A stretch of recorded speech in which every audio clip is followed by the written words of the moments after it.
ಅದೇ ಈಗ BBMP ನ 7 ಭಾಗಗಳಾಗಿ ವಿಭಜನೆ ಮಾಡೋದಕ್ಕೆ ಹೊರಟಿದ್ದಾರೆ. ಬಟ್ ಇದು ಬೆಂಗಳೂರನ್ನ ಹೊಡಿತಕ್ಕಂಥ ಕೆಲಸ ಅಂತ ನಿಮ್ಮ ನಾಯಕರು ತೀವ್ರವಾಗಿ ವಿರೋಧವನ್ನು ವ್ಯಕ್ತಪಡಿಸಿದ್ದಾರೆ. ಏನು ಸರ್, ಇದು BBMP ವಿಭಜನೆ ಮಾಡೋದ್ರಿಂದ ಅಭಿವೃದ್ಧಿ ಸಾಧ್ಯನಾ? ಕೆಲವು ರಾಜಕೀಯ ಕಾರಣಗಳಿಗೆ ಯಾವುದೇ ಕಾರಣಕ್ಕೂ ಆಡಳಿತಾತ್ಮಕ ಕಾರಣ ಅಲ್ಲ, ಇದು ರಾಜಕೀಯ ಕಾರಣ ಮಾತ್ರ. ಒಂದೇ ಕಡೆ ಬಜೆಟ್ ಇದ್ದರೆ ಎಲ್ಲರಿಗೂ ಅನುಕೂಲ ಮಾಡೋಂಥ ಕೆಲಸ ಆಗುತ್ತೆ. ಇವರು ದುಡ್ಡನ್ನು ವಿಭಜನೆ ಮಾಡಲಿಕ್ಕೆ ಸಾರ್ವಜನಿಕರಿಗೆ ಯಾವುದೇ ರೀತಿಯಾದಂಥ ಅನುಕೂಲ ಉಪಯೋಗ ಇದರಿಂದ ಇಲ್ಲ. ಫಸ್ಟ್ ಆ್ಯಂಡ್ ಫಾರ್ಮೋಸ್ಟ್ ನಾವು ಈ ವಿಧಾನಸೌಧ ಒಳಗಡೆ ಬರುವಂಥದ್ದು ಜನರ ಕಷ್ಟಗಳು, ಜನರ ಸಮಸ್ಯೆಗಳನ್ನ ಎತ್ತಿಡಿಯೋಕ್ಕೆ. ಇವ್ರು ಏನು ಜನರ ಸಮಸ್ಯೆ ಆಡಳಿತ ಮಾಡೋಕ್ಕೆ ನಿಮ್ಮನ್ನು ಕಳಿಸಿರೋದು ಒಳಗಡೆ.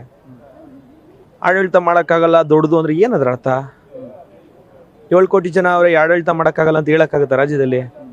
ಇದು ತಪ್ಪಿದೆ.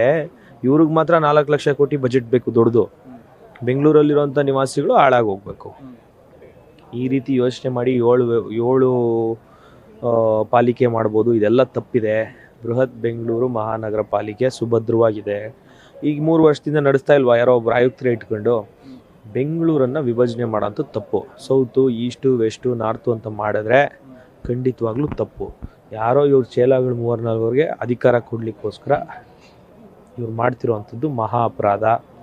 ಯಾವುದೇ ದೊಡ್ಡ ದೇಶದಲ್ಲಿ ದೊಡ್ಡ ಸಿಟಿಗಳು ನೀವು ಲಂಡನ್ನಿಂದ ತಗೊಂಡು ನ್ಯೂಯಾರ್ಕಿಂದ ತಗೊಳ್ಳಿ, ಎಲ್ಲಿ ತಗೊಂಡ್ರು ಒಂದೇ ಇರೋವಂಥದ್ದು. ಲೋಕಲ್ ಬಾಡಿಯನ್ನು ಅಸ್ಥಿರಗೊಳಿಸುವಂಥ ತಂತ್ರವನ್ನು ಕಾಂಗ್ರೆಸ್ ಅವ್ರು ಮಾಡ್ತಾ ಇದ್ದಾರೆ. ಓಕೆ, ಈಗ ನೀವು ಪ್ರಮುಖವಾಗಿ ಗ್ಯಾರಂಟಿ ಅನುಷ್ಠಾನ ಸಮಿತಿಗಳಿಗೆ ಕಾಂಗ್ರೆಸ್ ಕಾರ್ಯಕರ್ತರು ನೇಮಕ ಮಾಡಿದ್ದಾರೆ. ನಿನ್ನೆನೂ ಕೂಡ ನೀವು ತೀವ್ರವಾದಂಥ ಹೋರಾಟ ಮಾಡಿದ್ರಿ. ಏನು ಸರ್, ಇದು ಸರಿಯಾದ ಕ್ರಮ ಅಲ್ಲ ಅಂತ ನೀವು ಒತ್ತಾಯ ಮಾಡ್ತಿದ್ದೀರಿ?